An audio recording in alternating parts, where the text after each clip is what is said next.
All right, just so that everybody knows, the meeting is streaming live on YouTube now. Hi, everybody. Hello. Okay, it's 5:30. So welcome to tonight's Citizens Police Advisory Council meeting for the City of Charleston. I'm Twan Fielding, and thank you everyone so much for joining tonight. At this time, Bethany, would you do our roll call for us?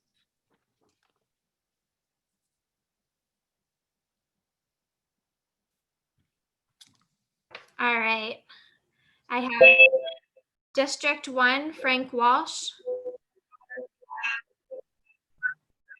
District 2, Ryan Davis. I see him. Yep. I'm here. Sorry, mute. You're welcome. So I'm waving. District 3, Twan Fielding. Hello. District 4, Mary Alice Just Mack. follow the agenda. That's all. I see her up there. District 5, Paul Tamburino. Yes, here. Bethany, hold Yes. on 1 minute. We're getting an echo. So if everyone would please mute your phone line. Would everyone please mute your phone line? And if you would do that and then unmute when Bethany calls your name for roll call. And of course, please remute your line and then you can unmute again as you'd like to speak. Thank you. Yep. So I've got Paul Tamburino. I see him there.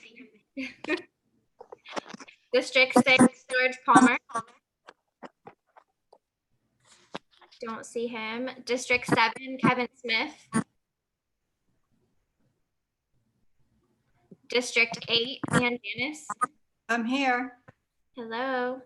District, Bethany, yes, George Palmer is trying to connect by audio. I see him. I just marked him. Okay, good deal. Thank you. You're welcome. District 9, Melvin Ezel Jr. I think he's there. I see him there. I think he's muted. District 10, Camden Norris Shields. Don't see him. District 11, J. Robert Haley. I see him down there, but it looks like he's muted as well. District 12, Doris Grant. Here, Hello. but it says Tyree Blaylock, and I have no idea why. Doris, I see you. All right, I've got high school senior Sydney Clinton. All right, got Max Milliken. Now I saw him. All right, I've got Joe Lassat. Here. All right, Jerome Harris. Here. Thank you. And Chris Russo. All right, we are good, Twan. Okay, good deal. Thank you. Frank Walsh here. Oh, good. Okay. Thank you, Frank. Is there anyone else on the line, council members that missed hearing your name called? George Palmer is here. Thanks, George. We did get you. Anyone else? Okay, great. Members, we are down, council members, we're down to approval of the minutes on our agenda. And I must say to you, I know you received those 8 sets of minutes from the last 8 meetings that we've held since September of 2018. Hopefully you got a chance to read all of those. And because we are fortunate tonight to have a quorum in attendance, we need to take a vote on acceptance of all of the minutes. We can take them individually by a motion, or we can have a motion to approve of all 8 sets of minutes. And so we would be able to carry it through vote. and then have those posted on the website. I make a motion to approve all as published, please. I Thank you, Paul. second that motion. Thank you very much, Frank. All those, are you ready for question? It's been properly moved and seconded. You ready for the question? Okay, all those in favor of approving of the minutes, all 8 sets to be posted, please raise your hand and I'm looking. And George, since you're on by voice only, you can speak. Are you good, George, too? I think he's muted. Yeah, he just unmuted. Good. So it's a unanimous decision. I don't need to ask Bethany for those opposed. It's a unanimous decision that the minutes be adopted and posted. Thank you so very much, council members. Now, did everyone get a chance to review the guidelines? There are a few sections that I wanted to draw everyone's attention to just to help us, you help me and we help each other stay on task with the purpose for the advisory council. When you look at the guidelines, it states that the advisory council serves to facilitate the involvement of the residents representing neighborhoods and communities in our city in order to improve policing and strengthen the connection between the citizens and the Charleston Police Department. Under officers and responsibilities, the initial chairperson and 1 vice chairperson will be appointed by the mayor for a term of 1 year. The positions will be a term of 1 year with the vice chairperson replacing the chairperson in succession. Thereafter, the chairperson and vice chairperson will be elected by the advisory council members by majority vote. Terms shall begin January 1st of each year. Unfortunately, our vice chairman tendered her resignation, Rhett, and we're so sorry she had to leave from working with us, enjoyed her time with us, and she has offered to participate in any way that we see that she can be of some help to us. So we have the vacancy of the vice chairperson's position, hence the reason why we have that on our agenda for tonight. And then January 1st of 2021, we will need to elect a new chairman, chairperson, and vice chairperson, meaning that the vice chairperson at that time should step up to the chairperson's position unless there's some extenuating circumstance that occurs. So when we have our final meeting for this year, we would make plans for that person to give adequate time for transition. The next item I wanted to draw to our attention in our guidelines is meetings and dealing with meetings frequency. The advisory council will meet quarterly or more frequently as needed at the request of the advisory council chairperson, the chief of police, the mayor, or city council to address community issues or concerns. And since we have some new members on the council and we had not selected our meeting frequency for 2020, then this item is on our agenda for tonight. And finally, there is the section removal that I really didn't want to focus on too much, but because it is a matter of fact that we need to share, if we're unable to attend council meetings and we miss 3 consecutive meetings without cause, there may be the removal action taken by a majority vote of the advisory council. But I can see from last meeting and from tonight's meeting, I don't think we'll have that issue. And I hope you all agree too. Looks like we are well in attendance and everyone's committed to enjoying this technological environment that we are experiencing. So with that said, any questions on the guidelines? I did ask Steve to be prepared to share with us FOIA responsibilities. Steve, are you? Madam Chair, before you move on, Okay, Gary certainly. Harris, got a question. Sure. The guidelines, how can they be amended? What's the process for amending or changing them?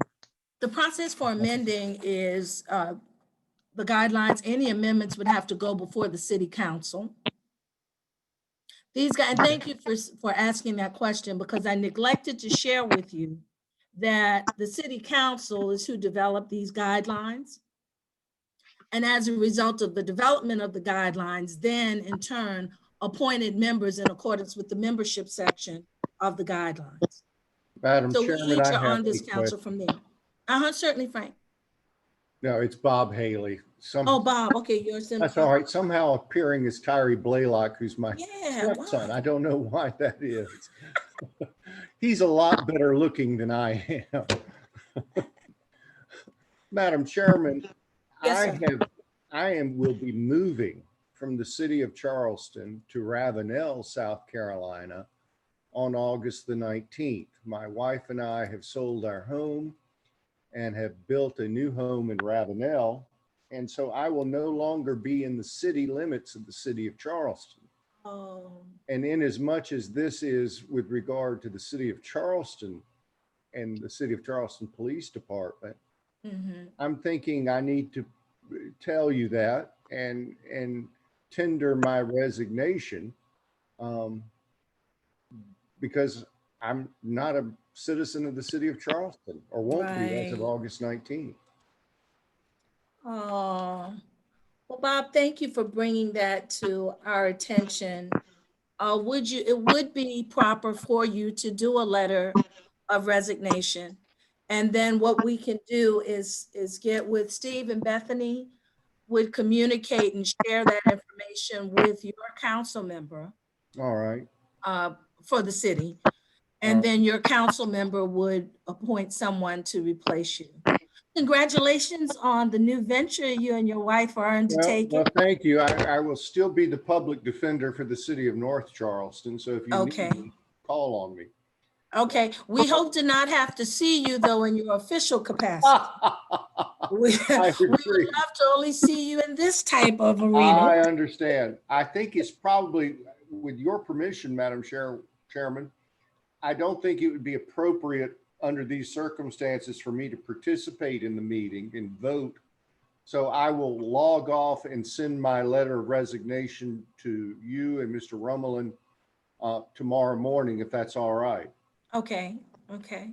Well, now, do you still live in the city of Charleston right now? Right now I do, Madam Chairman, but I will, as of August 19th, I will not. Okay, but you can continue because you are still a resident of the city of Charleston at this very moment. All right, then fair enough. I will continue on tonight. Yes, sir, you can continue tonight, still share your letter of resignation on tomorrow.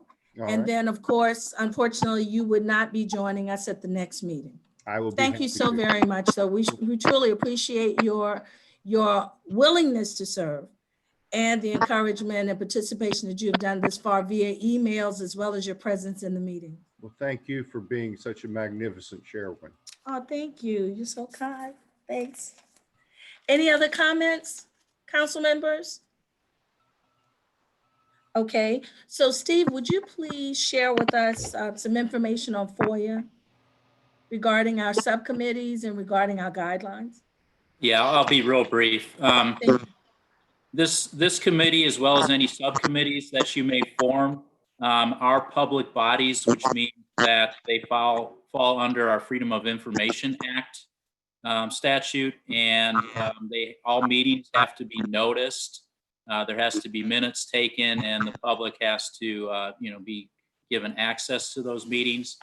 And I'll just remind you, especially in this age of now everyone's doing these Zoom meetings and everything, as well as emails. So if you are on a subcommittee or on the council itself, if you have a quorum, which would be 10 in the instance of the council, or a lesser number in the instance of a subcommittee, and you start emailing back and forth about business that's before your committee, that's a public meeting.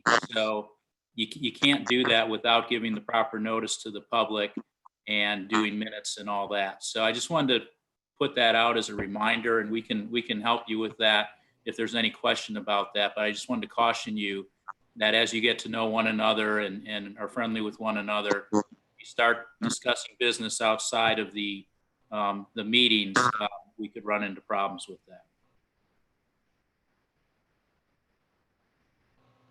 Thanks, Steve. Any questions regarding Freedom of Information Act? Okay. Thank you very much. Now we're at the point in our agenda for election of vice chairperson. I had two council members reach out to me regarding their interest in that position. And those two members are Joe Lycett and Paul Tamburino. I've asked both of them to take not more than 2 minutes to share with us something about themselves, and so we would be able to elect ourselves a vice chairperson, vice chairman for our council. And I'm also open to you telling me the process of which you'd like to use. So this time, okay, Joe is already off mute. So Joe, you can go ahead and share, and then Paul tricked you, Joe. Paul kept his mic on mute. So you can go first. Not a problem, not a problem. Let me say, first of all, I'm a real Charlestonian. I was born, I was raised, I was educated in the Holy City. My family's fourth generation Charlestonians. I'm an original appointee to the Citizen Police Advisory Council by the mayor in 2018. I successfully have completed all required Charleston Police Department training, both in classroom and in the field. I'm a recipient of the South Carolina Order of the Silver Crest for my exemplary service to the state and the citizens of South Carolina. I served 6 years in the United States Air Force. I'm a decorated Vietnam veteran. I retired from the South Carolina State Guard at the rank of Lieutenant Colonel. I'm CEO of Lycett & Associates, which is based in Charleston for the last 20 years. It's a family-owned business. I retired from Charleston County in 2015 as the Deputy Director of Veterans Affairs. While employed by the Naval Supply Center Charleston, I served as a special investigator for equal employment opportunity for 2 years within the 6th Naval District. I'm a paid up for life member of the American Legion with 20 years plus service at Post 147 on Folly Road, currently serving my 3rd term as a post judge advocate. I was elected South Carolina American Legion Department for 2015 and 2016 with oversight over 23,000 Legionnaires, which included 4 department vice commanders, 20 department district commanders, and 160 post commanders. I have served or currently serve on the following organizations: Adopt a Guard Foundation Executive Board, Sumter Guards of South Carolina Executive Board, Salvation Army Tri-County Executive Board, American Legion National Security Commission, the American Legion Department of South Carolina Constitution and Bylaws, American Legion Department of Liaison to Senator Graham and Congressman Cunningham, and the American Legion Past Department Commanders Council. All my life, I have been treasured with phrases and different guidance and mentors, but I believe the most important trip you take in your life is meeting people halfway and listen before you speak. Thank you. Thank you very much, Joe. Appreciate you taking the time to prepare statements for us. Paul? How am I supposed to follow that up, Joe? I think I may vote for you myself. Guys, my credentials are probably in a lot of ways the opposite. I'm not from Charleston. I'm originally from Miami, Florida. I went to school at the Citadel, so I do have that connection. I've lived here for 6 years. My background, I've done military. I've done all that stuff. I've been on boards. In Miami, I actually served in a similar role on their Citizens Advisory Committee for Miami-Dade Police Department, which is just a little bit bigger than this one. And we faced a multicultural background of policing, the community, and everything else. So my experience is more along the lines of helping to communicate, which I think is the biggest part of what we're doing here, is our ability to communicate and connect to a variety of people. You know, I do offer the fact that I'm a transplant now, like most people that are living in Charleston these days. So I have more of an appreciation for other places where I've lived and had the similar experience. Now, my professional background, yes, I did the military and everything else, but the professional attributes that I bring to a role like this is I currently work for Oracle, and I'm a global human resources and labor management consultant. So it's professionally my role to go into different cultures around the world and in the US and kind of guide teams on their hiring practices, how to become more diverse, how to deal with their current employment practices to be able to deal with the things that the city of Charleston is actually dealing with now. This is not something that's unique to Charleston. It's not unique to Charleston Police Department. This impacts public and private institutions, civic, everything else that we do. And I'm actually, my role is I actually go around the world and teach companies how to do this and put it into practice using my past experience in HR executive roles, plus my community experience. But I think either way, Joe's also, his credentials are amazing. So I can't say mine are better. I think we just bring different attributes to the table. And either way, I think you guys are gonna, whichever decision, you get 2 volunteers that'll do a great job. So, good luck choosing. Thanks. Thank you very much, Paul. And indeed, we do have 2 very good volunteers volunteering to serve as vice chairperson tonight. Any other volunteers? Any other nominees? Any other willing subjects? Okay, is there a motion to close our nominations on the 2 names that we have, Joe Lycett and Paul Tamburino? Make the motion. Jerry? Okay, Jerry has his on mute, but I believe he's moving that we close the nominations. Is there a second? A second. Thank you, Ann. Ann is doing a second. That we close the nominations on the 2 names. I'm asking that you please send an email with your vote to Bethany Whitaker. That's who sends you emails all the time, either with the minutes. And Bethany will then provide us a count. Joanne, if I may, Bethany, if you know how, you can actually do it as a poll. And so it's anonymous what the votes are. If you just set up a poll with the 2 names, they can vote on here and you can tabulate the results immediately. You know what? With our city access, they have not given the option to do polls, unfortunately. That and the other reason I didn't ask her about doing a poll, because I am familiar with using a poll on Zoom. The unfortunate thing is she's having some other computer challenges on her system that we discussed before the start of the meeting. So to keep it above board and fair, if you would email your, but thank you, Paul, for that suggestion. If you would email your vote to Bethany, Ms. Mack, you can call Bethany or you can send a message back. Yeah, and you then can send a message to me privately. And if you don't mind also adding Steve Rummelin onto that email as well, just in case for some reason I have connection issues here. Okay. He'll also have it. And then Bethany, you can send us an email if you don't have response from everyone tonight. Okay. You can send us an email on tomorrow just to announce who our vice chairperson is. Okay. Absolutely. Thank you. Thanks everybody for your time for doing that. Can we get those full names again? The full names of the 2 candidates. Oh, the full names. I'm sorry. Joe Lycett and Paul Tamburino. Thank you. You got it, George. You're welcome. Okay, next on our agenda is meeting schedule for remainder of the year.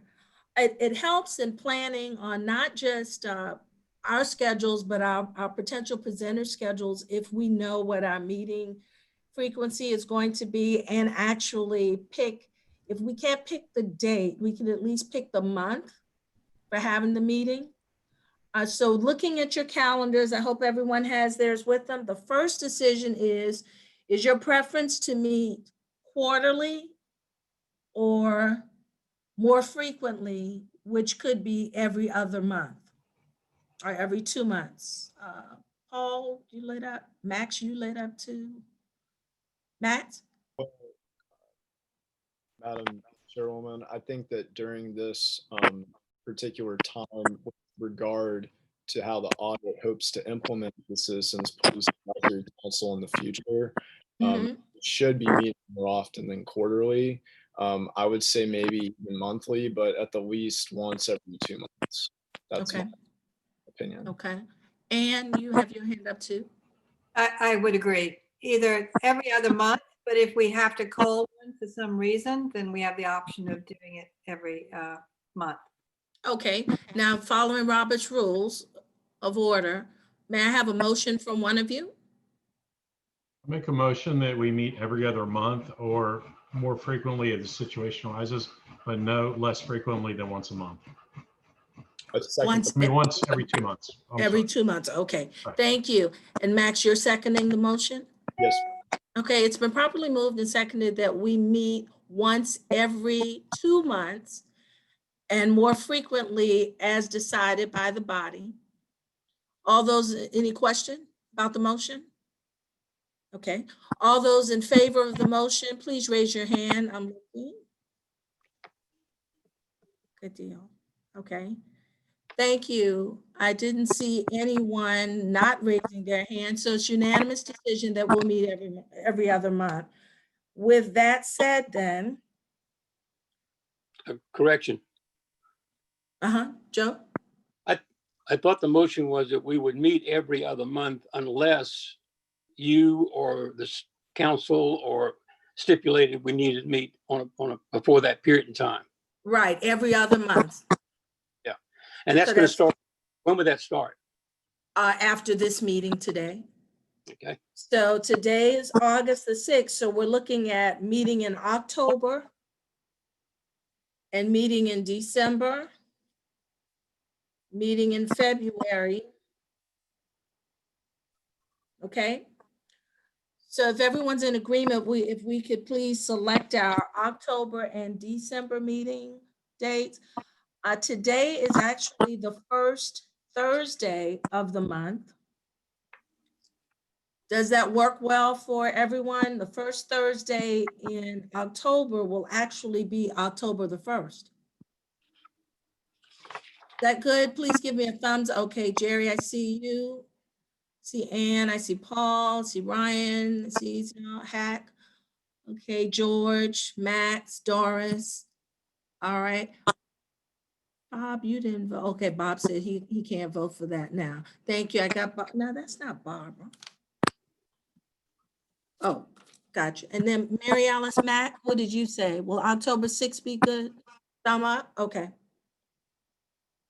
I think you're saying October 6th. So October 1st, I'm sorry, is our next meeting. And then December, the first Thursday in December is December the 3rd. December 3rd works for everyone? Thumbs up? Okay. Doris, December 3rd is good for you too? Okay, good deal. So that's everybody. So that's everyone.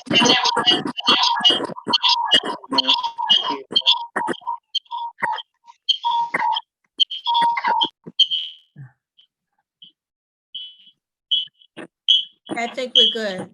Ooh, I hear echo still. Do you? Okay.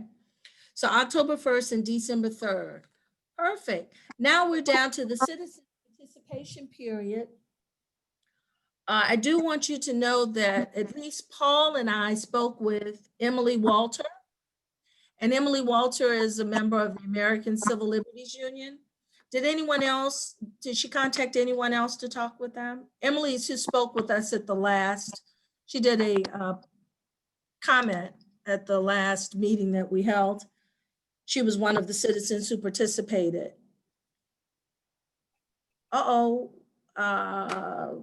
Wendy, let's see, your set came up early, I think. Okay, there we go. Thank you. So for tonight, I believe we have one person signed up to speak, Bethany? We do, and I have his name. However, he did not give me a phone number, and I do not see his name on here. And I did put up in the chat a little bit earlier that they could rename themselves so that I would know who to unmute, and nobody has done that. So I don't think he is on. Okay, and I see his name. So Marcus McDonald, if you are on the call, if you're attending the meeting, would you please send it? I guess he'll need to send an email, Bethany? How will he be able to reach you? He should still be able to see this chat. Okay. As long as he's on his cell phone, I'm pretty sure. And so he should be able to rename himself. Okay. Marcus McDonald, if we're not able to, now let's see, is that him asking for admittance into the waiting room? I see someone in the waiting room, Bethany. Do you? I do not see, I don't have anybody in the waiting room, no. Okay, I have, it's showing me that someone's entered the waiting room. Okay. Marcus McDonald, if we're not able to hear you tonight, if you're able to let us know that you are able to speak, whenever you are available, then we'll keep looking in the chat to see if we can get you to be able to speak to us. We do appreciate you signing up to speak and look forward to hearing what you would like to share with us. I do know you also, Bethany, received some comments, some detailed comments, questions posted to the site, correct? I did. There were about 20 comments received between yesterday and today. And I've talked with Twan about this. I believe they didn't leave a name. I do believe it was the same person that left like kind of a succession of comments / questions. And so I just asked her, however you all want me to do it, I can either read them all out right now, or I can send them in an email after this. Council members, would you agree by consensus to have Bethany email those comments to us and questions so that we can get a chance to review them and digest them and then have them as an agenda item on our meeting October the 1st? Yes. You reach consensus? Okay. Thumbs up? Looking good? Okay, all right. So Bethany, if you would please forward those comments to all of us, we'd appreciate it. Please include Wendy and Steve as well on that. Can you hear me? Uh-oh. Yes, sir. Marcus is apparently in the waiting room. He just texted me. Okay. He's waiting to, he's called in and he's in the waiting room right now. Okay, so maybe that's it. Let me do. I see him. I think it's this 803. Okay, I just clicked admit just now. Hello. Forward those comments to all of us. We'd appreciate it. Please include Wendy and Steve as well. Can you hear me? Uh-oh. Yes, sir. Marcus is in the waiting room. He just texted me. Okay. He's waiting to, he's called in and he's in the waiting room right now. Okay, so maybe that's it. I see him. I think it's this 803. Okay, I just clicked admit just now. I'll forward those comments to all of us. Marcus. We'd appreciate it. Please include Hello. For some reason, we're getting an echo going on. Marcus, So, if Hey, you can off your you hear me now? live feed, we can hear you. Okay, yeah, sorry. I was on the YouTube and I was like listening to it on both. I just wanted to address two things really quickly. Do I have a time limit? I'll try to keep it short. No, you don't have a time limit, but we do have some other items on our meeting agenda. And we do Yeah, of course. appreciate you signing up to speak. So we are very interested to hear what you'd like to share. Well, first things first, I just want to commend as far as the Racial Reconciliation Board and the person in charge of the criminal justice part, Michael Better. I just hold him to a really high standard, and I'm excited to see some of the things that y'all have going on and things y'all are moving forward with in regards to the audit and just some of the other things. So that's the first part. Second thing, I did want to say too, as far as like the age diversity on the board, I feel like it's kind of a big issue because when you're talking about police brutality and you're talking about these confrontations to police, they're looking for a male kind of like me, 5'8", black, age 20 to 30, whatever. So I feel like when you have these vacancies, I heard a couple people are leaving the board.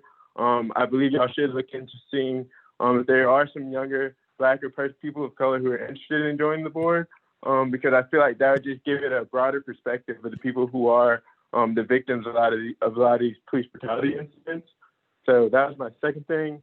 And third thing I was going to say is the city of Charleston has this police advisory board, and I think y'all are doing a great job. But I also feel like what y'all can maybe help do more of is help with some of the other municipalities. Like we're trying to develop racial bias audits for or trying to push that legislation in Goose Creek and in Mount Pleasant and some of the other neighboring cities. So I just want to ask if maybe y'all could reach out to me, or I'll reach out to some of you in the future.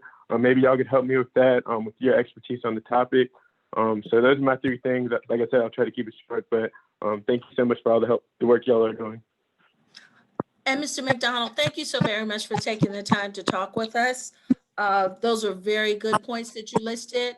I saw some of us taking them down, and we will definitely keep those in the forefront for some action, hopefully in the very near future. I do want to add, though, I know some of us already saw in the news that Georgetown County, Dorchester County, a number of counties nearby are starting to develop citizen advisory councils. So I sent a little kudos message to Chief Reynolds about that when I first saw the one for Dorchester County. So others are realizing that it is valuable to have a partnership with the community to help to work on harmonious relationships between, and understanding and respect between the police department and the communities. Thanks again for your time, Mr. McDonald, for calling in, and please continue to attend our meetings. We appreciate it. Thank you so much. Y'all. Madam Moderator, Yes, ma'am. can we provide him with some information regarding how he can contact his city representative if he does have an interest, so at least that person would know that he has expressed an interest in being a board member? Yes. I applied. Oh, you did? Yeah, I was waiting to hear back. I haven't gotten a call back, but I did apply. Okay. Okay. When did you apply? I applied about a month ago, and I reached out to John Mitchell, I believe his name is, in the mayor's office, and he said he'd check in for me, but I haven't heard back. So, yeah, just whenever y'all get a chance, just give me a call back. I think I have a good resume. You said that you're in your 20s. So are you a college student?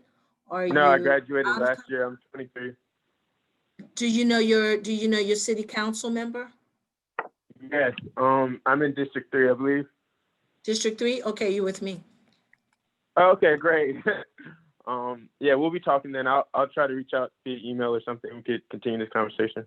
Okay, perfect. Yeah, if you should be able to see my contact information. Bethany, I believe we listed email addresses for the members. I have not. I'm not sure if Steve has, but Mr. McDonald, if you want to email me, my email is Whitaker, WHITAKER,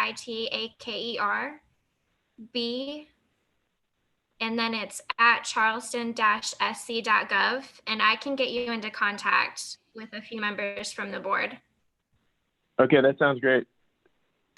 And then Bethany, you could send him my email address too. It sounds like I'm not sure if if you're stationary, Mr. McDonald, but she can send you my email address too. Okay, tbfielding@yahoo.com. tbfielding@yahoo.com. T is in Tom, B is in boy, Fielding, FIELDING @yahoo.com. At yahoo.com. That sounds great. Yes, I'll send you an email shortly. Perfect. Good deal. Thank you. No problem. Doris, thank you for that too. Okay. We're now down to a presentation on City of Charleston Special Commission on Equity, Inclusion, and Racial Conciliation. If you remember, this particular committee is new, that the City Council not too long ago established. And we thought it would be good to get them to come and talk with us and share with us so that we could hear what they're working on, thinking that maybe much of what they're working on may touch on some of the things that we're working on as well. And we're so happy that they were able to send a representative to meet with us tonight. And that's Ms. Johnson, Amber Johnson. Yes. Great, thank you. We're so happy to have you with us here tonight. Thank you for having me. Please share with us in your very own way. Thank you. Okay. So again, my name is Amber Johnson. I am the Equity, Inclusion, and Racial Conciliation Manager for the city. I've been in this position for about a year. It was created as a part of the slavery apology. As was stated earlier, the city recently created a special commission on equity, inclusion, and racial conciliation. And that commission is comprised of 6 council members and 7 community members. The 7 community members will lead 7 subcommittees. Those subcommittees include housing and mobility, economic empowerment, health disparities and environmental justice, youth and education, criminal justice reform, history and culture, and internal review. And initially, the goal for the commission is to create an action plan within 90 days to provide the mayor and council with recommendations and policy changes that can be made in those 7 areas. And they're also tasked with reviewing the apology, the racial bias audit, and internal policies and procedures. And I think specifically with the Criminal Justice Reform Committee, that we could do some sort of partnership to ensure that we're not duplicating our efforts. We're hoping that we could work with this group as well as the Public Safety Committee to provide some recommendations and policy changes within that 90-day period. So I'm willing to take any questions that you may have. Thank you. Council members, any questions for Ms. Johnson? I do. I have a question. Jerry Harris. Hi, Amber. How are you? Good, how are you? Good. When does the 90 days start and who are the 7 public members? The 90 days will begin after the first meeting, which will be this month. The 7 members for housing and mobility, that is Tracy Duran. Economic empowerment, it's Alvin Johnson. Health disparities, environmental justice, it's David Rivers. Youth and education is Crystal Rouse. Criminal justice reform is Michael Better. History and culture is Dr. Felice Knight. And internal review is Darren Lee Calhoun. Thank you. Any other questions, council members? Ann? If I may, Madam Chair. Amber, is there any way we can get that information from you? My shorthand's not the best in the world, and I'm still trying to figure out how to spell the first ones, okay? Is it possible that you could go through Bethany and get our email addresses and send us that information? Because I certainly agree with you that we need to be working cohesively together so that we don't splinter off into several groups doing the same thing. And then therefore we succeed at nothing but creating more problems. So if that's possible, I would greatly appreciate it. And I have a sneaking suspicion a lot of the council members here would also like to have that. I can send that to Bethany. Good, thank you, ma'am. I'm sorry. Thank no, you, Joe. I'm sorry. Ann, hold on, Jerry. Ann? Welcome, Amber. Thank you for joining us today. Can you tell us a little bit about how each committee is going to be filled out? Where does the committee lead? Draw people to be on that committee. How is the committee formed?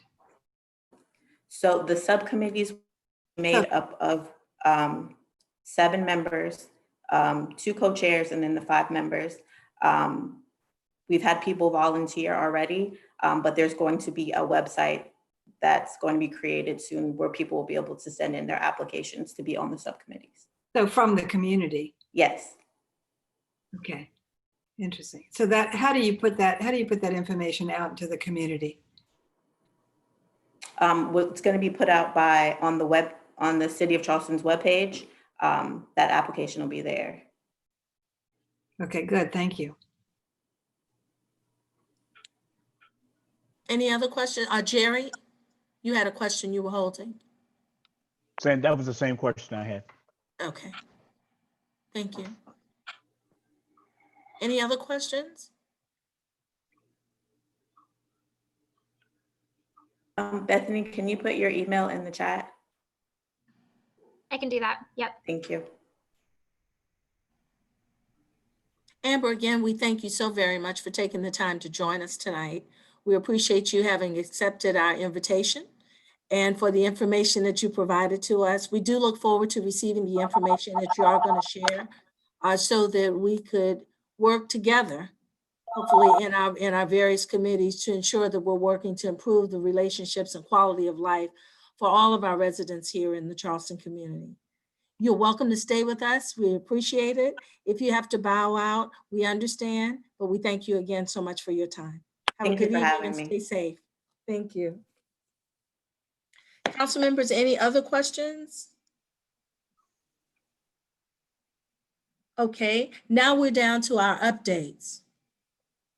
The establishment of the policies and procedures and traffic stop subcommittees. Thank you so very much for sending your willingness to serve on these committees. Steve Rumelin sent us an email earlier today with the names for each committee, and I will run through those names again very quickly for you so that you can see if you want to remain on the committee that you're listed for, or if you would like to move to another committee. So on the Policies and Procedures Committee, we have George Palmer, Max Milligan, Doris Grant, Ann Janice, and Jerome Harris. And for the traffic stop, we have Bob Haley. And so Bob will not be on that committee again. Ryan Davis and Twan Fielding.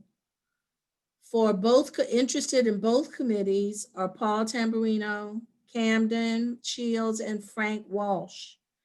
And interested in working on either committee is Hacky Zell and Joe Lycett. So now, let me ask first, the names that are on the Policy and Procedure Committee and the Traffic Stop Committee, are you good with the committee that you're down for? If you are not, please state so, and then we'll move you to where you'd like to be. Ann? I'm flexible. So if you need to change over to make them more even numbered, I'm happy to be on either committee. Okay, thank you. We'll hold you where you are for right now because we do have 3 members who said they'd want to be on both, but I'm going to ask that they let us know which one, which committee. We'll get to pick one committee now. And then Hack and Joe said they could be on either. So Hack, which one would you like to be on? Traffic stop or policy and procedures? Policy and procedures. Okay, that's Hack. I read lips well. Okay. And Joe, which one would you like? Policy and procedures or traffic stops? Probably traffic stops. Okay, thank you. Joe's on traffic stops. And then Paul, which would you like? Policy and procedures or traffic stop? Policies and procedures, please. Thank you. Camden, is Cam on? I wasn't sure I saw him. Twan, just for the record, Camden and Yes, Kevin. ma'am. I just got off work, was able to join. Okay, great, good deal. Which committee would you like to be on? Policy and procedures or traffic stop?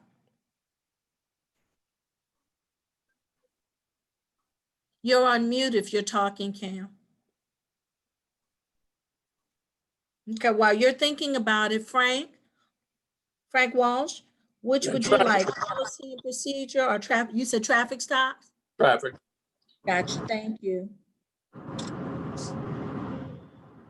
Cam, which one did you say you wanted to do? I can do whichever one you need me on is good with me. So I've got 2, 4, 5, 6, 5 on there. Traffic stops, Cam. Then that balances those out. Okay. Thanks, everyone. Now at this time, someone has a comment? Okay. At this time, Wendy has some information to share with us on process for our subcommittee workings. So Wendy, if you're ready.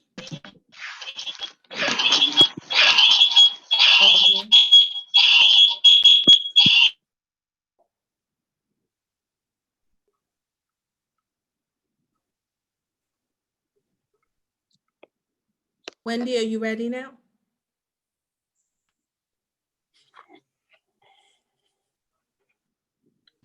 I apologize. I apparently muted myself before I shared the screen. Let me get that going there. Good evening, everyone. Can you see my screen now? So basically, with these subcommittees, I'm offering basically a proposed timeline and plan to facilitate and support the work that you want to do with these work groups. This is based off of similar projects that have been done in other cities and other police departments, and draws from that with just some examples or some suggestions as far as setting up a schedule for this. Most importantly, these are the racial bias audit recommendations that specifically pertain to the work that CPAC is doing on policies and procedures. So one, to gather community feedback on both existing policies and procedures and new policies and procedures.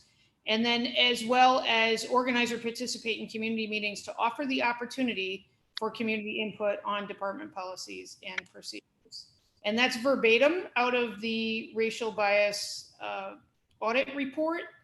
I sent that out, as well as the longer versions of those recommendations and findings. So the plan here is, once that CPAC determines their schedule for their main meetings, the subcommittees can determine a meeting schedule. The recommendation from our staff on this would be that if CPAC is going to meet every other month, that perhaps the two policy subcommittees could meet on the alternating months. So if CPAC meets next in October, you could start your subcommittees in September and alternate your meetings that way. That's just one option for you to consider. This is kind of a potential work group model. Number one, identify the focus policy areas that you would like to work on, which you already did in the last meeting. And then designate representatives to the policy work groups, which again, you already did in the last meeting. And then the policy work groups could set up their own timelines based on the policy subjects and set reasonable expectations for completion dates and meeting frequency to allow for appropriate training for work group members in the policy subject area. A general process might look like this, if you're interested in that, to establish the expectation, goals, and timeline. And then for my role in this would be to facilitate that education and training on current policy, relevant laws, police procedures, training, research evidence, and data. And what that means is that I can coordinate with both Captain Thompson and Captain Cretella and other members of the department to schedule presentations as desired to work through those topics. The policy review workshop at some point to identify opportunities to clarify or improve those policies, and then at some point developing your final recommendations and findings to report out to CPAC and to the chief. A potential timeline here between now and spring, assuming these work groups are meeting every other month, would be to set those goals, objectives, and maybe narrow the focus a little bit. I can tell you right now that that policy subcommittee, if you decide to take on the entire book of policies for the police department, that is a pretty big task. There are a lot of policies, and some of them are longer than others. And so it might be better to identify a focus or a first topic to dive into there. And again, we can bring in the appropriate department members to conduct some informational sessions on what the existing policies and training are. And I recommend that heavily because I field a lot of questions for the police department, and I get a lot of questions from people or suggestions that we should implement things that we're already doing. And so it probably would be super helpful to get a better idea of what we're already doing before we get into the part where we're making recommendations. Some of those activities to familiarize the council with the current policies, training, and priorities would include, ride-alongs when it's safe to do so, tours of facilities when it's safe to do so, and maybe some hands-on training exercises that are usually offered to the Citizens Police Academy. Those of you who have been through the Citizens Police Academy have already seen some of these things. And so you can probably speak to the rest of the council about how important it is to have that exposure to what's going on in the police department. Additional training and presentations could be scheduled as needed if there were questions about specific issues or policy topics. Moving into spring, summer 2021, you could then decide to conduct some facilitated discussions on what you've learned, what you've seen, maybe what you want to see, and that subcommittee members could seek out and review outside information and bring it back to the group if you desire. And then as a group, you can then submit those recommendations to the subcommittee for evaluation and presentation to CPAC. And then following that, I'm estimating summer, fall of next year, those subcommittees could report out their findings to CPAC and then forward that on to the chief of police.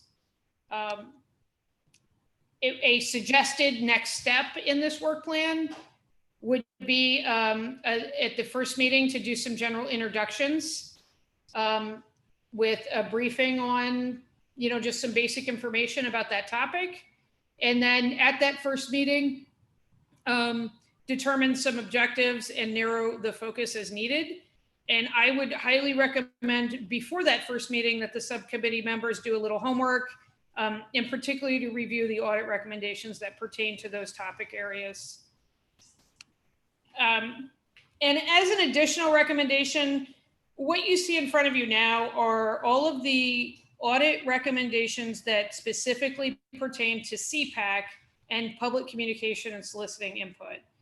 There are several items here that translate some responsibility to CPAC in terms of participating in community meetings, informing the community about transparency, establishing methods to educate community members about the role of CPAC, and creating a messaging plan. And so one of the things that you might want to consider as a group is to create a third work group to spend a little more time looking at these particular recommendations from the audit and helping to define those strategies and methods to do that messaging or to solicit input.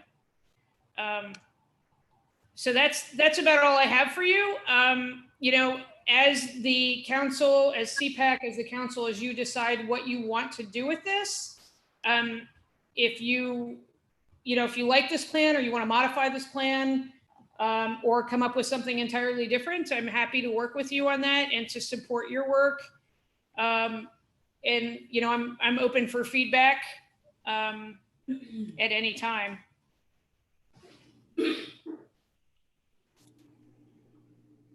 Thank you, Wendy. Council members, any feedback you'd like to share at this time? Wendy, would you be able to send this presentation to all of the council members? There's a wealth of information included. Thank you so very much for taking the time to put this together. I think yes, this is a wonderful, wonderful guide for us to use.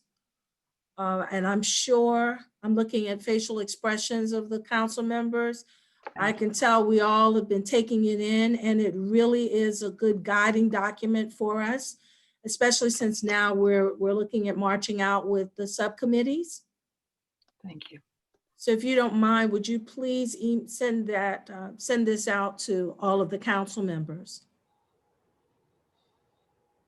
Members, I jumped in just now, but do you have any, council members, do you have any other comments you'd like to share?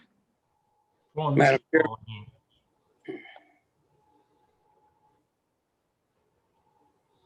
I lost my full screen. Was that Joe that was talking? Joe, I think both Tom and I both were reaching in. Go ahead, Tom. Okay. Paul, I'm sorry. It's Paul. I like Wendy's plan for all, but what I think is the ones that are the recommendations from the audit, I don't look at those as being things that should take a year to have a plan and implement. Those should be, I think those are pretty immediate things that if we can prioritize those to address those, that's reflecting the impact of the CPAC to the public, which should be a lot less time consuming and procedurally driven than I would say the committees on policy, the traffic stop.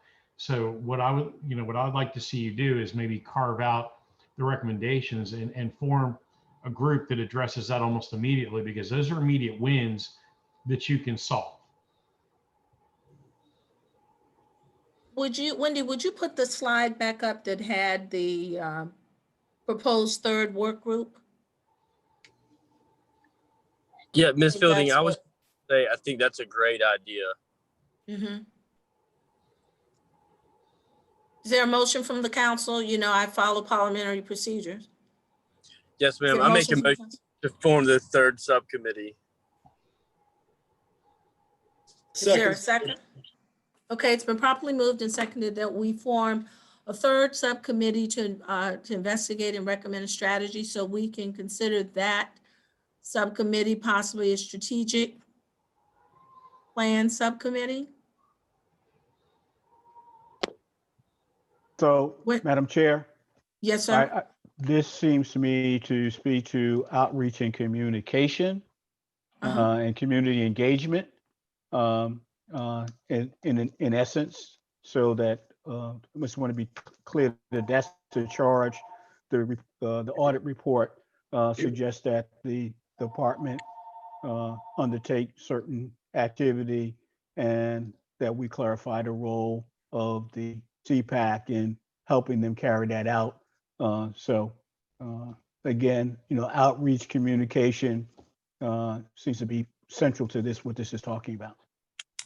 Thank you for that additional comment for the discussion period regarding the motion. We do have a motion on the floor that's been properly made and seconded. Is there any other discussion or any question on the motion? Madam Chairman? Yes, sir. I recall early on with the formation of CPAC that one of the topics, I don't think we really pursued it, was to consider looking at the venue of committees, appointments, et cetera, but we would treat it as a marketing program. And I give you a similarity. In the American Legion, with 1.4 million members, every year we have to go out and recertify those members and add to the rolls. I say it in that manner so that I can say this. If we're going to be active in the community has to know that we're there. And right now, the only way that they know is from a few incidents where you or I or anybody else has happened to be at a association meeting or some type of small organization. And that's not a very good transition of what we want to accomplish in our mission statement into the community. As we well know, there are certain groups in the city of Charleston who stay together, and it's hard to get into them because they don't know us. And somehow, one of the things I had recommended a year or so ago was at least a business card that simply had our name on it, and we were part of the Citizens Police Advisory Council and had some reference information on it, so that they weren't talking to the knock on the door guy who's trying to sell you a vacuum cleaner that's never going to be shipped to you.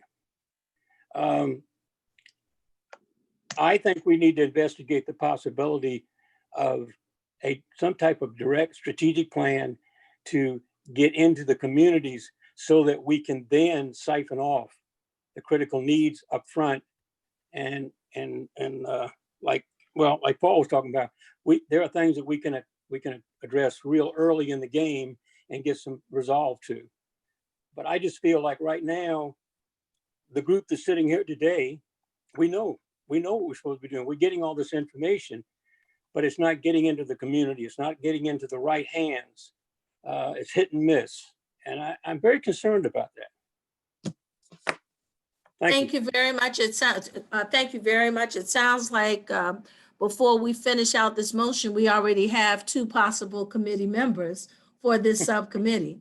Because in reading the items, the bulleted items under the heading line, under recommendation, you see this is exactly what this particular committee's focus would be part of. So with that said, if there any more, is there any more discussion? If not, then all those in favor of this 3rd work group, please give me your thumbs up. Let me try to scroll to see. Bethany, I might need you to help me because right now we're still sharing the screen. I can't see everybody. Okay. All right. Anyone opposed to having the 3rd work group? It doesn't look like it. Good. Okay, very good. So, and no one abstained from voting, so I think we're good. So we will set up the 3rd work group. Please email your name if you'd like to serve on that work group. If it requires you to change your membership on one of the other 2 work groups that we've assigned, there are 18 members on this council. And it would really be good if each one of us were to be actively involved on one of the subcommittees. And then that way, no one would be overly taxed and everyone would get an opportunity to equally participate.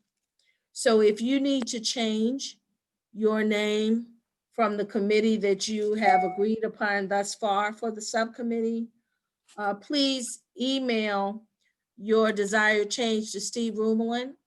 And if you would get that done by tomorrow, close of business tomorrow, Friday, I think that would be good. And then we'd be able to march out. And before we move to the chief's updates. Madam Chair. Yes, sir. Madam Chair, I'm sorry. To the home, adding to the homework. Okay, that's Jerry. Thank you, Wendy. That Wendy outlined. I would also recommend that the members of the council in our respective committee review the update grid report that was disseminated and posted by the department, which actually gives a status of each of the recommendations.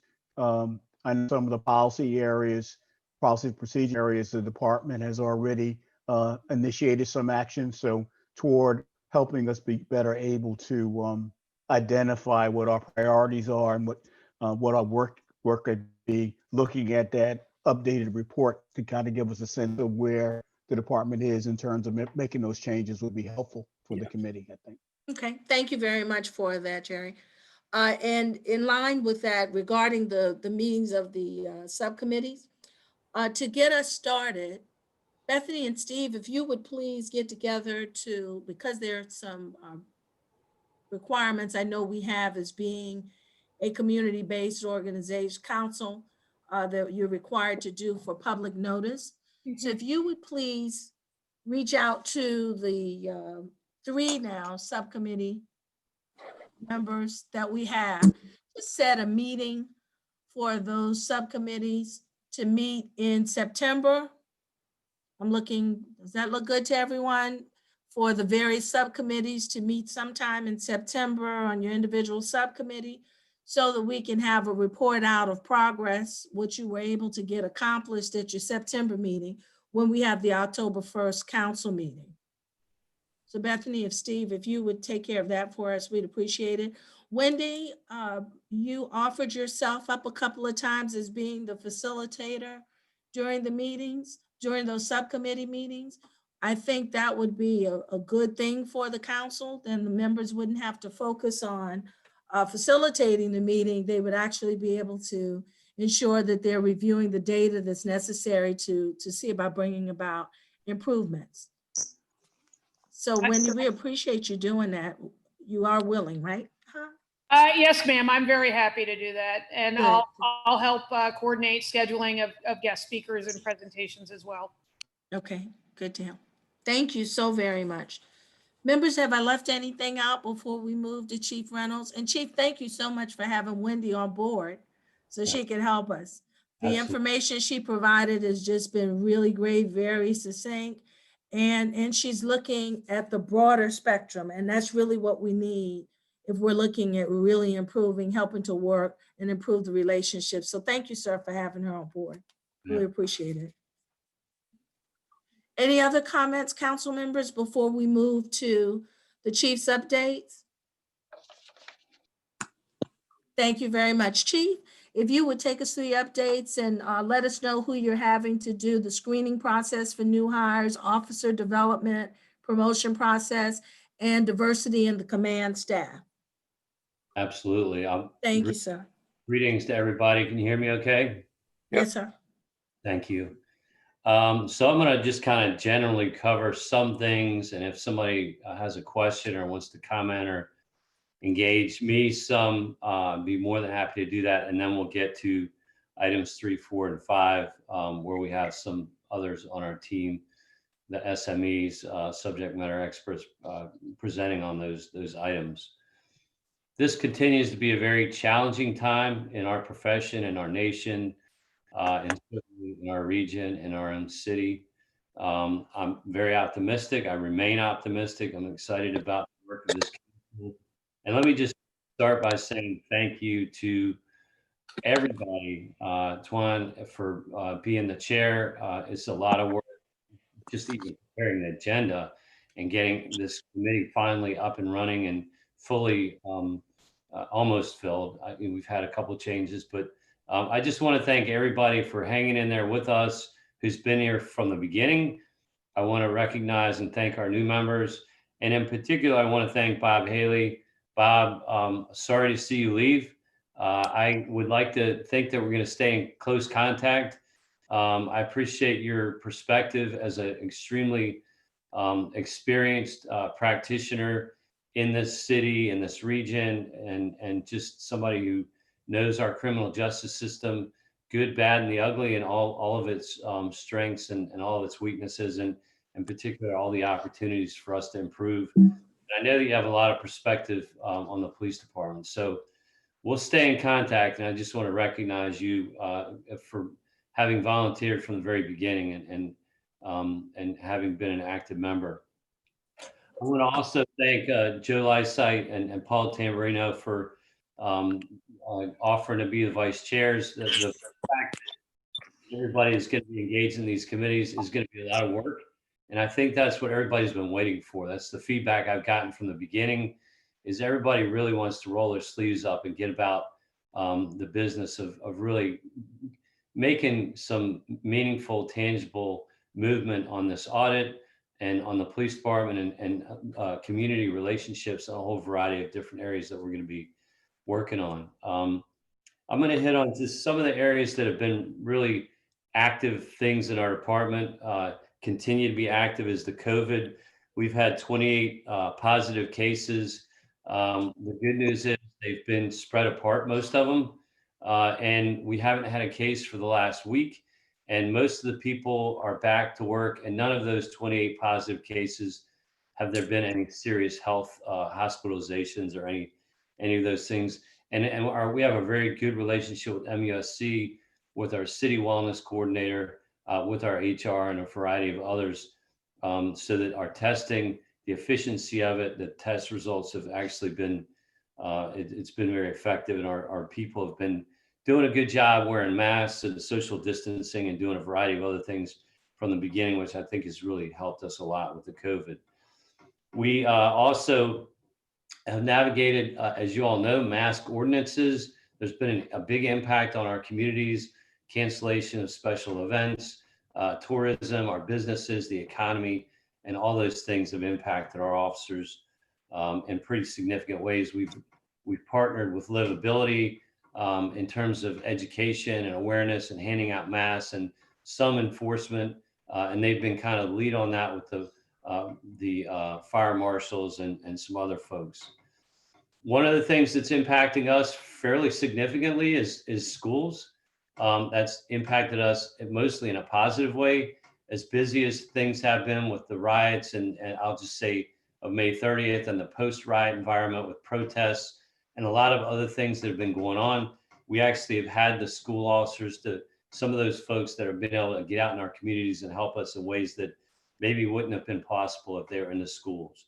But that being said, now they're doing their annual training and they're starting to lean back into a presence in working with our schools. And so that's something that's beginning to kind of change as we get some level of engagement and normalcy with opening our schools up. There's some delay, a couple weeks. September 8th is the date that's been floated for in-person attendance. We continue to experience ongoing protests every weekend, and that's something that has required us to look at the permitting process, and it's been particularly challenging with things like the COVID and a variety of other things. But we've been successful thus far, I think, in trying our best to work with all the different groups to honor their right to protest, to have their voices heard, to be present, to be able to do it safely. And that's taken a lot of effort and a lot of work in engaging with a lot of different entities, a lot of different groups, a lot of different leaders. We have had 9 homicides year to date versus 4 the same time last year. We've had 6 since mid-June. We had one, I believe, if I'm not mistaken, it was June 16th at Gadsden Green. We had one, we had a night not long after that where we had 5 people shot in the same night, 2 who died on Hazelwood in West Ashley. We had a killing on King Street. We had one a week ago in the Radius Apartments, which is near Orleans Road in West Ashley. And we had one a couple nights ago. Actually, I was out on it. I think it was yesterday morning. I'm back in my times on Drake Street and South on the east side. Those are things that we have to pay attention to and working with our communities and just some of the challenges that we've had. I'm very, very excited about the committee and really getting into our audit and continuing to make meaningful changes and progressing in reform and a variety of other areas. And we are in the process every year. We do a CALIA update, our accreditation process, and just met with our CALIA manager, Sergeant Craig DeBow this afternoon, and was kind of briefing me on where we're at with that process. A lot of people ask me how our troops are doing. This is by far the busiest time I've ever been in my career. It's very challenging, and it's been very difficult for our officers. So we focused a lot on their wellness. There's been a lot of discussion in our industry about suicide and depression, officers with addiction issues, officers with their own financial issues, domestic issues, illnesses. I mean, you name it. It's something that is kind of exaggerated at this time as we follow kind of national trends and other agencies and see what's going on in our industry. So we spent a lot of time kind of trying to focus on wellness in a variety of different ways, making sure that we're hydrating our officers, that they're getting meals, that they're getting a day off. And that's something that we've talked a lot about, that we're doing a good job with communications. And there's been a lot of things that were identified in this audit, not the least of which is permanent shifts. So we just went to that in the last couple of months. It took us a couple of years to really refine and create a model where it was fair and consistent and that it was going to help our communities. So now, instead of officers rotating every month and having different hours, and you see a different officer, different hours, and they continue to rotate, now we have what we call permanent shifts. So you have the same officer in the same hours in the same geographic location to focus on problem solving and things like that. So we hope if we do it right and we execute well, there's 2 benefits. One, it's a big benefit to the community and our ability to do our jobs better and accomplish our mission with community engagement and problem solving. And 2, it's better for wellness for the officers and for their bodies. And it's something that they wanted for a long time. And it took a lot of work to put that together, to put it in writing, to meet with the officers, with the command, to research what other agencies were doing. But that's something that's happened. And I'll just say, with these shootings, I don't want to reveal the specific events or people or any confidentiality, but I got to tell you, the men and women that we have on our department have performed amazing things. And I just saw some body camera footage of a shooting where our officers were administering first aid. And I've seen this multiple times over the last year, where they're actually pulling out their own trauma kit. And I learned in this one case I'm thinking about just recently, where the officer had purchased an advanced trauma kit on their own. They've gotten the training. We train on this every year, and just really did an amazing job to keep somebody alive and to save lives. And it's amazing, on top of everything else what our officers do, to see them doing things like that on a fairly regular basis, treating gunshot wounds and just a variety of other things. And so I'll just end on this, and we'll get to the screening process for new hires. We continue to get out in our communities. It's not as easy with the COVID. There's a lot of debate right now. I'll just restate the obvious, but with what happened in Minneapolis, with what happened in Atlanta, with what's happened in this region over the years, there's a lot of issues with race, with trust. And so we continue to focus on relational policing, on collaboration, partnering, problem solving, on communications with our communities, and continuing to engage in a positive way. And so I don't think we can do that enough. And I don't think we can ever do it well enough. I think we have to continue to work and modify how we engage our communities. And this is part of that process. So I'll leave it there. And then I think Captain Crutella is going to talk a little bit about our screening process. We have Deputy Chief Walker also to talk a little bit about our promotional process and our command. But any questions for me just in general? Council members, any questions? Ann?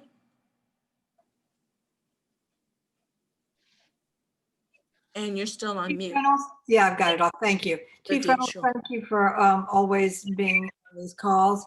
I just want to acknowledge what you're saying about the stress on your teams. And it's clear to me that, in fact, there are problems with individuals here and there, but overall, we very much appreciate what your team brings to the efforts that it takes to police the city. Thank you. Thank you. I please go ahead, George. Jerry, you got a question? I'll defer to George. From the Post and Courier saying that there was a substation being set up in Gadsden Green. Is that correct? I'm sorry? The Post and Courier recently emailed me, because I'm the neighborhood association president, to ask me my opinion about a substation being set up in Gadsden Green. Yeah, that's correct. That's gotten a lot of reaction. Some's good, some's not so good. Let me just generally talk about that. So most communities, in fact, I'll go as far as to say I think every community I've ever been into, and I know people will debate this, and a lot of people will say they disagree, and I'm just making a general statement. I'm not saying everybody will agree with it, but most communities that we're in that we've had issues with, particularly with violence and shootings, and Gadsden Green has had their share. They want the police in their community. They want us out on foot. They want us on bicycles. They want us out of our cars. They want us with our windows rolled down. They don't want some oppressive militarist that moves. They don't want stop and frisk. They don't want us violating people's rights. They don't want us being racist and brutalizing them. But they want friendly, helpful police officers to keep them safe. And so what generally happens all the time, and I've been approached by several businesses all around the city that are doing different things, and community groups say, hey, can we have an officer in our community, officer friendly? I'm just kind of generalizing. And Gadsden Green is an area where they've asked if we would have a little, I'll call it a satellite, where we could just have a greater presence. And so they've offered to allow us to be there. Robert Mills is another area that has offered us to have a presence. We can't commit to having any kind of a permanent presence, but what that is an area where an officer can use the bathroom, where they can use the telephone, where they can maybe be available longer hours during the day, maybe a little bit more presence. But again, we can't guarantee a permanent presence, especially with our staffing levels and everything that's going on around the city. But yes, that's something that was asked, and it's something that has been, and it really, to be honest with you, it wasn't really on my radar in terms of a big change, but it's gotten a lot of reaction. So I'm curious your thoughts and if you think that's a positive or a negative. But there's it's just something that people had asked for and thought it'd be good to have in their community. I'd say that community policing is an excellent thing. If we can bridge some of those gaps by having officers that are, as you said, more available, more visible, and more accessible. Police officers riding around in cars, not necessarily helpful, but police officers that are talking to the community, police officers that are essentially becoming a part of the community, so that when a child is running down the street and they're saying, hey, shouldn't you be in school? That actually is a good thing when someone, be it a community leader or a community member or a police officer, says, hey, shouldn't you be in school? When police officers get a chance to interact with the community in more positive ways, then we bridge some of those gaps and fix some of those problems. So I'm certainly in favor of more presence in Gadsden Green. I think it's needed. Thank you, and I'll tell you, we actually the group that's going to review some of the training and things like that, you'll actually see some of our problem-solving training that we've done just this year. I participated in a 4-hour block, and part of it is a community member, and I don't even want to describe this person because we didn't want to have the person embarrassed or called out by their community members. But I'll just say a person did a interview for us and talked a lot about what you just said, and we play it for all of our officers, and essentially said, hey, I wanted to know who my local representative was because my water wasn't working, and this person has children, and they said, you know, the police didn't help me. I tried to stop somebody and get information, and so we talk about it with our officers and say, what could you do? What do you think we should have done, and how could you help, and what would be a good response to that? And it's a great dialogue because you're watching a mother who has children whose kids can't, you know, they play sports and they get dirty just like all of our kids, and you can't do laundry if you don't have water. You can't cook meals if you don't have water. There's not much you can do if you don't have water. And so part of that conversation then goes into, hey, you want me to help you? How about you stop and play with the kids? And what you just said is something that was described in a very personal way. Hey, we want to have a relationship, but we can't just have a relationship if the only time you come in our community, you're waving guns around and you're chasing people down the street or you're arresting somebody. That's not a bad thing. We need that sometimes in our community, but that shouldn't be the only time we see the police. And so it's a fascinating block of instruction. It's very engaging and it's very humbling, frankly, listening to a person in the community say, we actually want you here, but we don't want that. We need that too, but we want actually somebody that we know who's going to stop and say hello and engage with us during normal times when everything's okay, and have a conversation, or when I have a question, even if it's just because my water doesn't work, helping me fix that problem. Hey, Chief, to build on what George said, just to put a challenge out there to you, the old Chief Greenberg used to do it on roller skates. Some of these old timers remember that. He used to ride around, and it's one of those personal touches that made him very, very approachable. Unless you were doing something wrong, then you didn't want him approaching you. But something funny like that, like what he's saying, is get out of the police car, because that's an intimidating thing. You know, whether you're on a bicycle or walking around, or even like Chief Greenberg did, put on the roller skates, because it draws attention in a positive way. Yeah, and so that's our one of our biggest pushes is, and we're doing a lot more with bikes. We got more people bike trained and uniforms and bikes and a variety of things. We've even been asked to bring the mounted patrol back in some capacity. So a lot more discussion, just because that builds conversations. Not, I mean, how do we build those conversations? That's important. Thank you, Chief.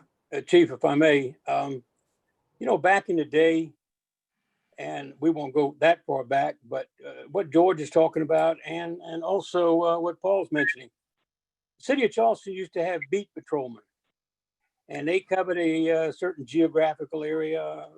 Maybe it was 10 or 12 blocks or whatever, but you got to know those officers, and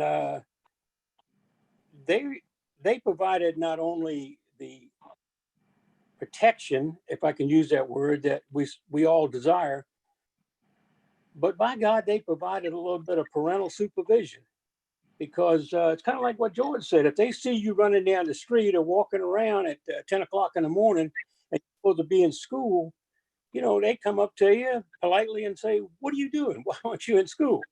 And things of that nature. But you got to know the officers. And I know too, to bring it up to date, that putting satellites out and broadening and thinning your ranks, it has an economic impact as well. And that's something that, has to be addressed and looked at, because I have had the opportunity to visit with you on many occasions. And I know that if you could, you would put these satellites everywhere. But we need to pick and choose. And I think George has got a right spot there. We certainly need to consider something there. But maybe we ought to look at putting a foot patrol out there, let them walk around and stroll around, have a Coca-Cola, shoot a game of marbles, put up a basketball court. That's what I think the public is looking for. And I think that more than anything else in my mind, I grew up downtown on Society Street. And I'm telling you, it made a big difference just knowing that they were there. We never used them that much, but they were there. And I can tell you, my grandmama made many a bowl of soup for them boys when they were coming by in the wintertime. That's the direction we're headed in. I don't want to hijack the time because I know we have other things to cover, but I think this is a worthy discussion. It's something that we've been discussing internally. Chief Walker, Deputy Chief Walker is on the line. He's very supportive. He's in charge of patrol, and these are all the things we're doing.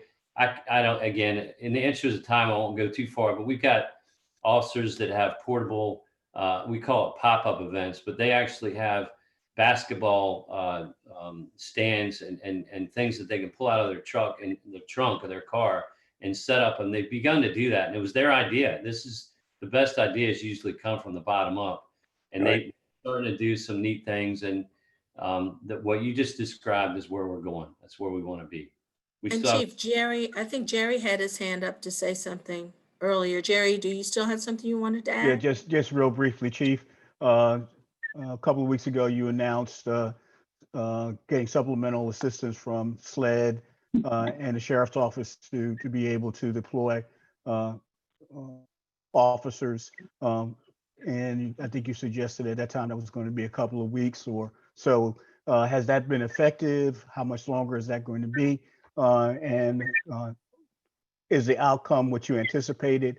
And can you share with us information that can allow us to share with people the positive impact of what it was that you did, as opposed to some of the criticisms that have been leveled at you publicly?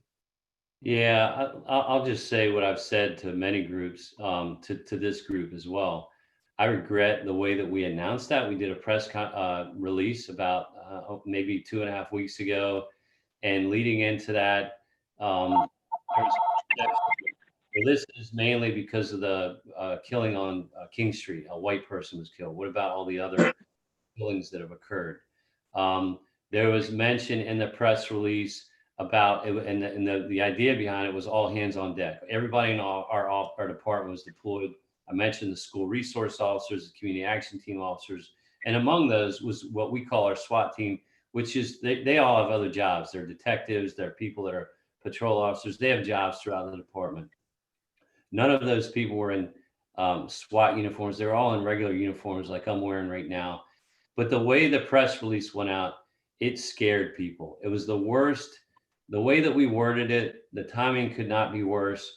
People are already in fear about over-policing, about some militaristic approach. There was a fear that we would be like Portland, Oregon. I mean, I literally got those comments. Like, are we going to be doing that? They're scooping people off the street in unmarked federal vehicles and all kinds of stuff.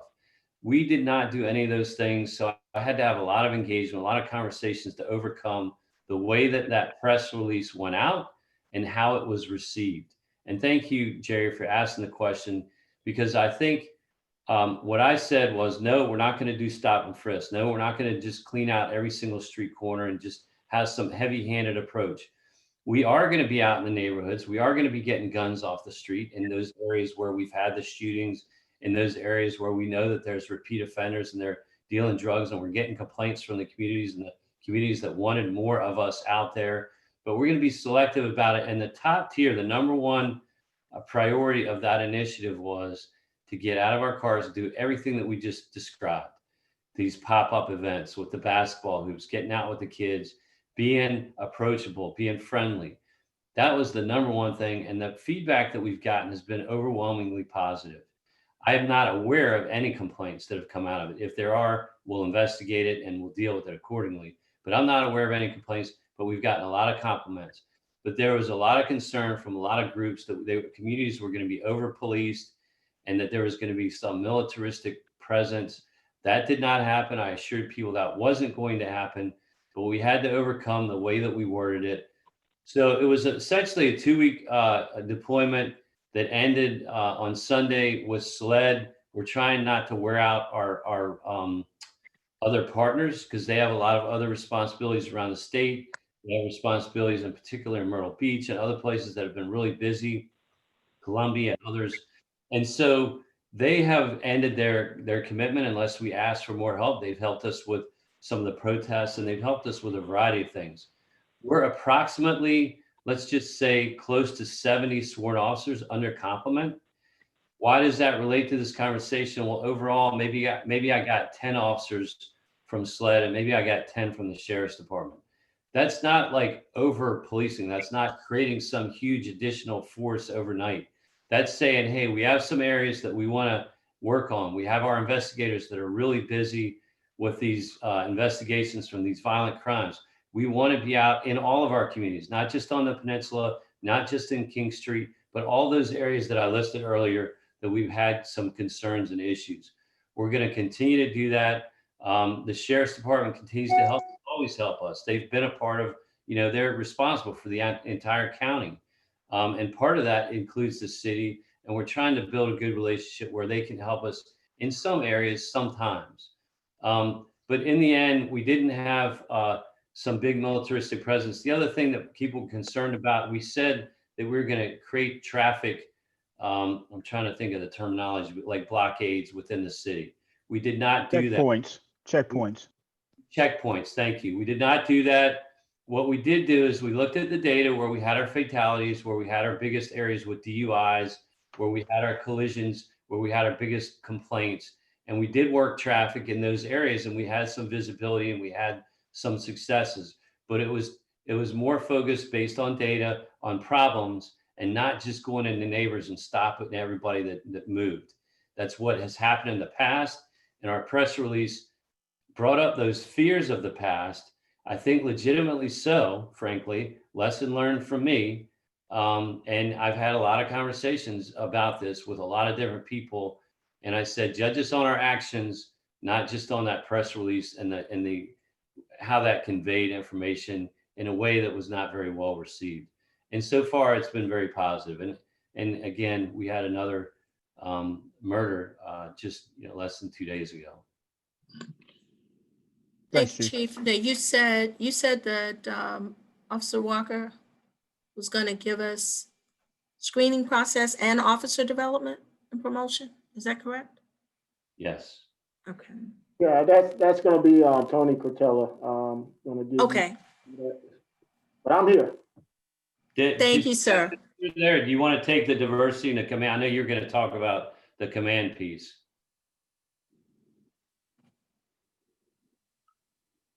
Officer Cortella or Officer Walker? Which one, Chief? Tony, if you're ready, go ahead. Deputy Chief Walker was going to handle the last piece, the number 5. Okay, thank you. Sure. So we're going to talk about officer development. Before I begin, my name is Tony Cortella and I'm a captain. I oversee our public safety division, and we oversee training, the Office of Internal Affairs, CALIA, and compliance as well. So there's different hats within our home, if you will, and our job is to ensure that everyone's doing what they should be doing. So when it comes to officer development, just to give you a little bit of history of how officers are made here at CPD, when you get hired on, we go through a police corps academy, and that's 12 weeks of training.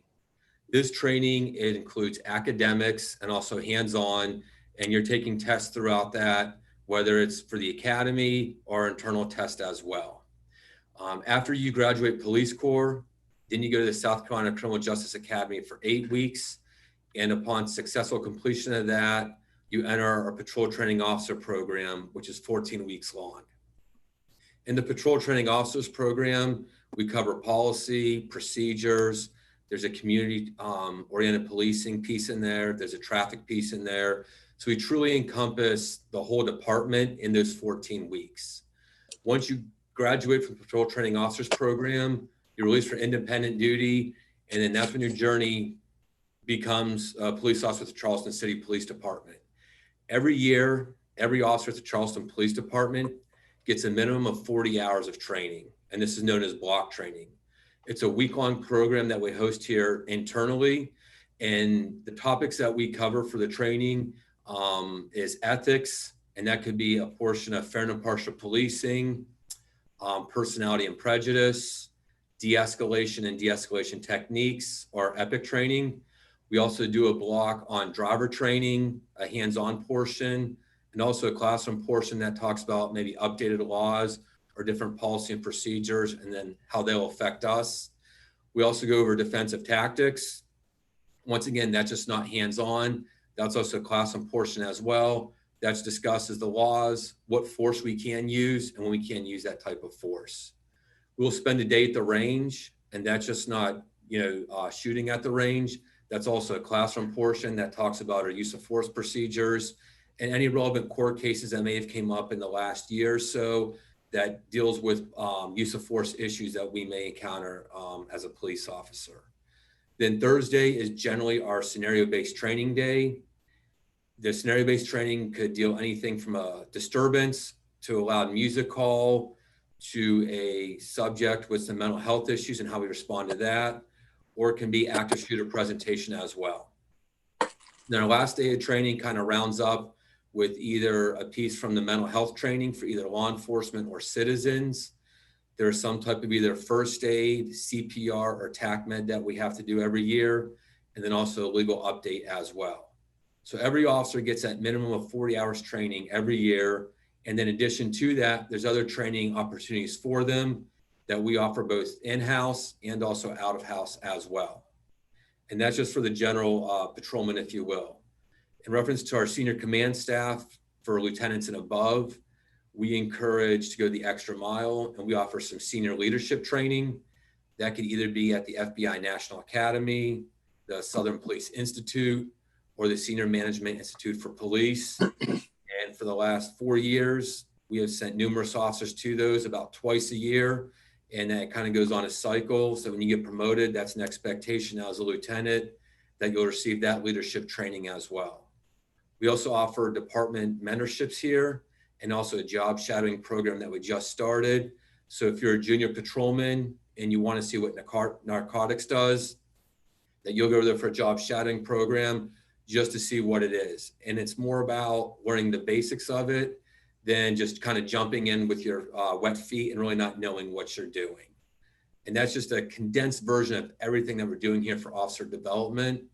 But I think within our subcommittees, we could expand on it more and kind of update you on the specific classes that we are teaching. And also, if you want to have those classes, we can get our SMEs out here to actually give you the presentations, get your feedback and your thoughts on the classes that we do. So are there any questions just with officer development initially? Captain Cortella, I have a question. Yes, You detailed the 40 hours that each person receives as far as training. Is there refresher training for cultural or diversity for the officers, or do they hit it once and that's it? No, so every year that's part of the ethics. And then what happens is we'll start formulating block training, and there'll be some form of either cultural diversity, bias-based policing, fair and impartial policing. It'll come up again next year. Now, that's just our mandatory training. If we're doing other training and a new topic comes about, we also do that training as well. So Thank it you, could sir. be in the course of the year that they're getting that training. Okay, thank you.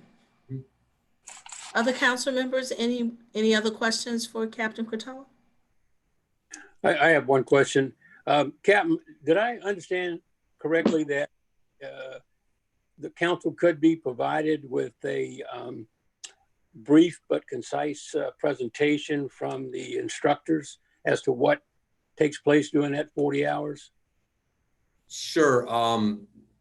We could do some type of subcommittee presentation with it. We have most of our presentations here, we'd be happy to present to you. The only ones we really can't present that deal with our police tactics that create issues for us, but pretty much everything else, ethics, epic training, de-escalation, we could easily give those presentations to you. And we've done those in the Citizens Police Academy as well.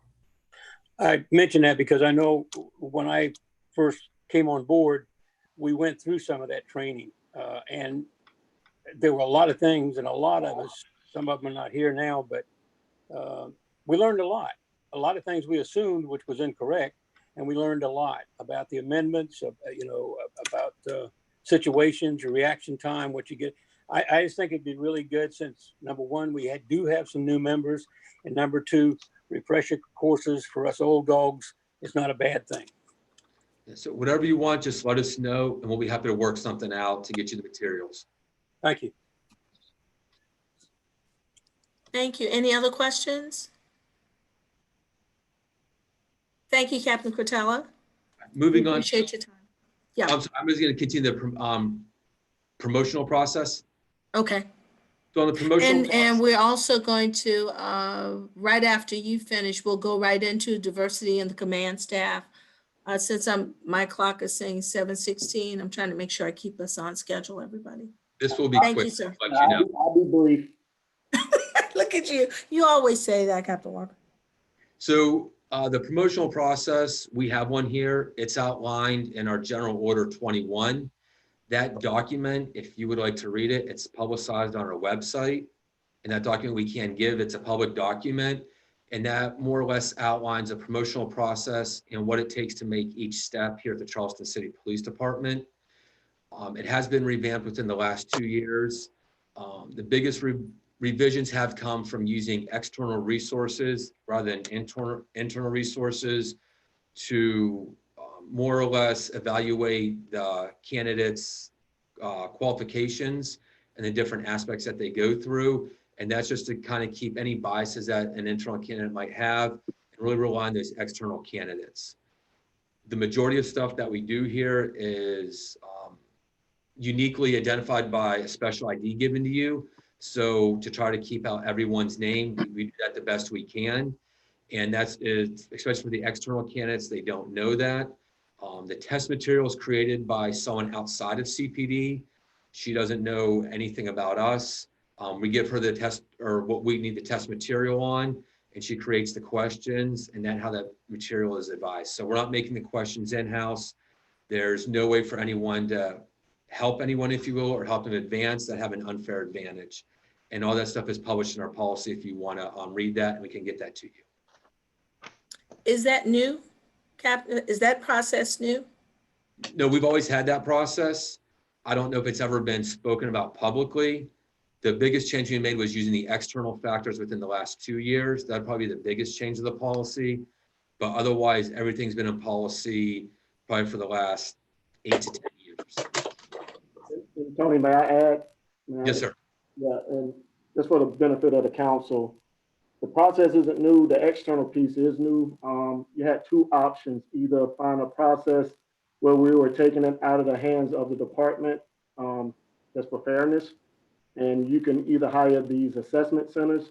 We found out it was very, very expensive, and the number of times that we're going through these processes, it just didn't support us at CPD.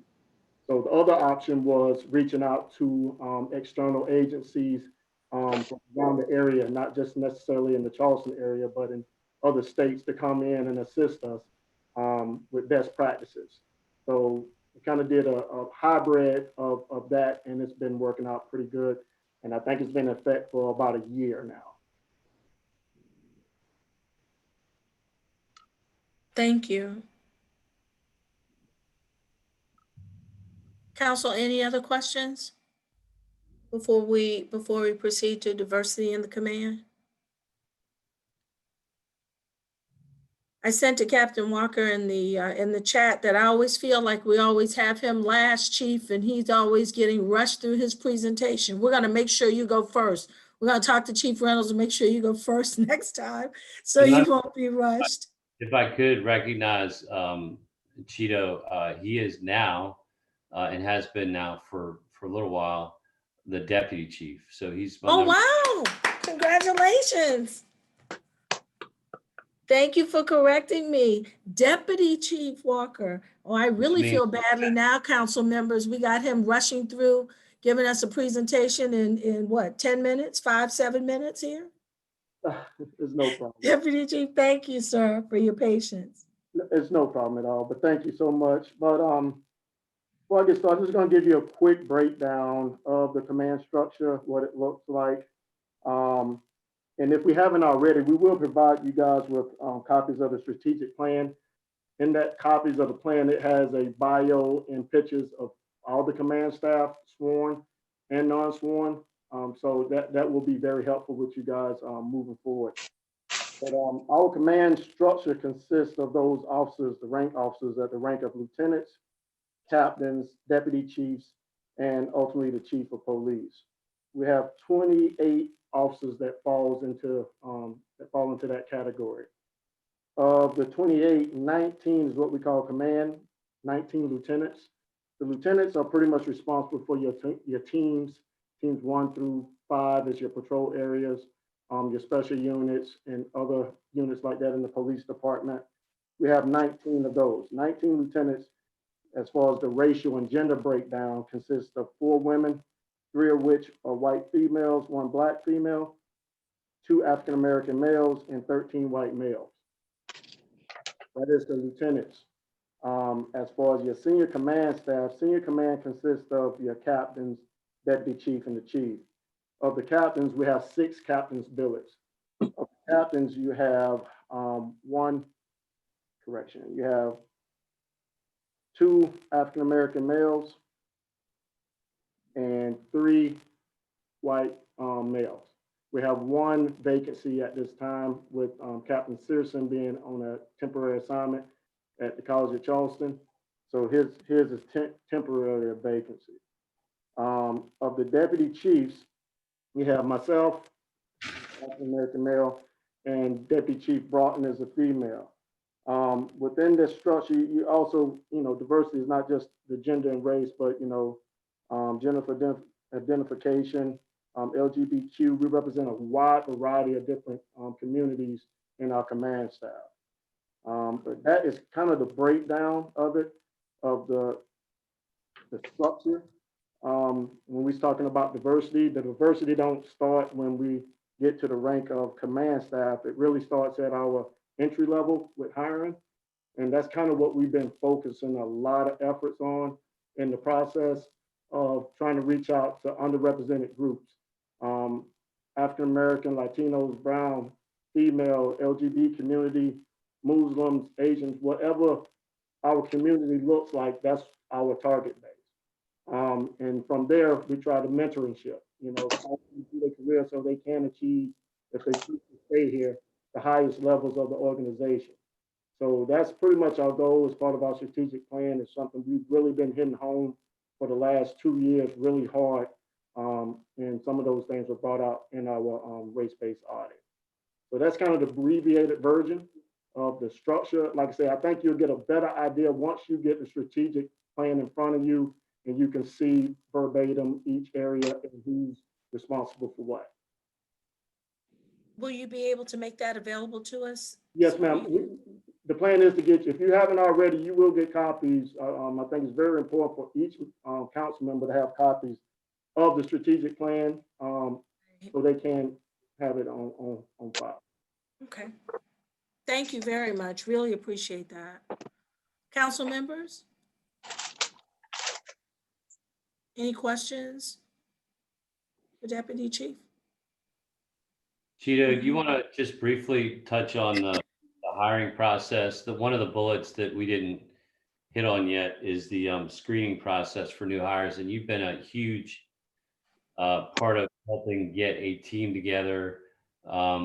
Maybe you can talk briefly about the people that are doing a lot of that hiring. It's really involved the entire department, but now to the HBCUs and just the fraternities. And we don't have enough time in 5 minutes to hit all of it, but maybe just touch on this, what we're doing with recruiting and just the actual screening process. Yeah, the screening process. So we have a whole new office dedicated solely to recruiting.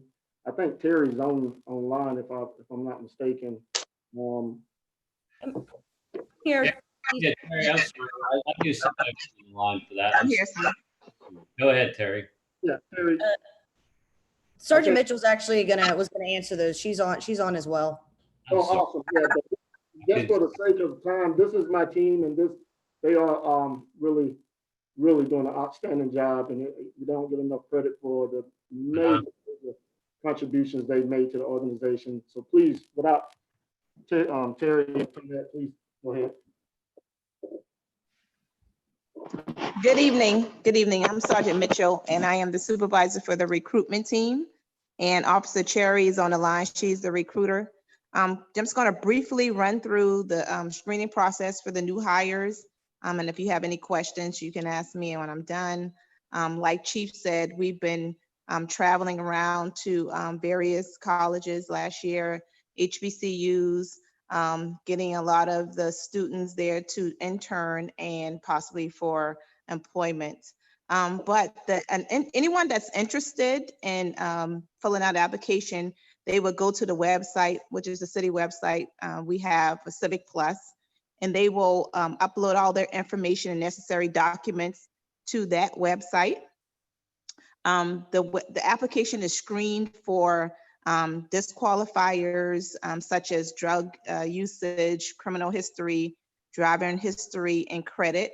If that's all good, the applicant is set up for testing, which consists of the PT test, a written test that we provide for them, and they must get a 70 or above from the police officer selection test. If that goes well, then the applicant participates in an oral interview, and a polygraph is scheduled for them. The packet is then put together and reviewed by me, and the recruitment chain of command would consist of Captain Thompson, DC Walker, and the chief. Once that is all approved, the applicant is sent to background investigations to see if everything is okay with that from his prior employment, friends and family that the investigators were contact. If that's all good to go, the applicant is given a conditional offer for employment and then set up for a medical and psych exam. If that's all good to go and this applicant is fit for the department, then they are given a final letter for hire to become an officer at the Charleston Police Department.